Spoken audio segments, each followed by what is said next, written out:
Ring ভাইরালের ring সম্রাট তাদের টাকা বেশি হয়ে গেছে। তারা মোবাইলে সুতা দিয়েছিরা মানুষকে টাকা দেয়াইতেছে, ওইখানে টাকা, ওই যে মনে করেন সুপারম্যানের টাকা, ওয়াশরুমের ভিতরে টাকা, তারা টাকা মানুষকে দেখাইতেছে। তারা টাকা কত হইছে, তারা যে কটা টাকা আছে রিং ভাইরাল করতে করতে তারা যে টাকা জমাইছে, এগুলো টাকা ব্যাংকের থেকে নিয়ে এসে তারা দেখাইতেছে জনগণকে, আমাদেরকে এইগুলো টাকা দেখাইতেছে।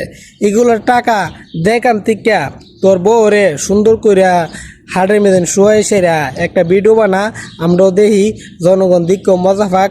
একটা ভিডিও তো করছিলে এর আগে 3 মিনিট 21 সেকেন্ডে একটা ভিডিও করছিলি, এরকমভাবে একটা ভিডিও করতে থাক, আমরাও দেখমু, আমরাও দিকটা জনগণে বলতে পারবো, আর জনগণ আমরা বলতে পারবো। তোর এই ভিতরে রিং ভাইরাল করতে থাক আর আমরা দেখতে থাকি, বুঝছস নি কথাটা কোনটা কইছি? আমরাও দেখতে থাকি আর তোরও রিং ভাইরাল করতে থাক। কারণ কেন, তোরা যে মানুষের টাকা দেয়াইতাছস, এগুলোর টাকা আজকাল যারা ভিক্ষা করে তারাও এত বেশি টাকা ইনকাম করে তোরার থেকে তারাও এগুলো টাকা বেশি ইনকাম করে। কারণ তোরা রিং ভাইরাল করে করছস, তোরা হইছে হারাম টাকা ইনকাম করছস।